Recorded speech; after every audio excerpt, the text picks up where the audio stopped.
Assalomu alaykum. Bugun men sizlarga muammoli yuz uchun davo kremimiz, ya'ni Entor naborimiz haqida ma'lumot beraman. Bu qanaqa yuzlarga tushadi?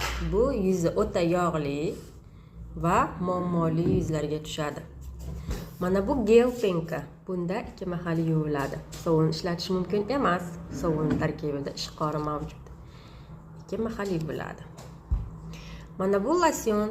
Bu losyon bilan mana bu kremni.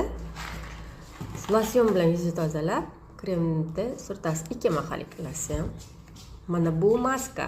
Bu maska yuzga qanday ishlatiladi? Ya'ni tozalangan yuzga, mana bu losyon orqali tozalangan yuzga krem surtiladi va 5-6 minut turgandan keyin yuvib tashlanadi. Mana bu korrektor. Ugri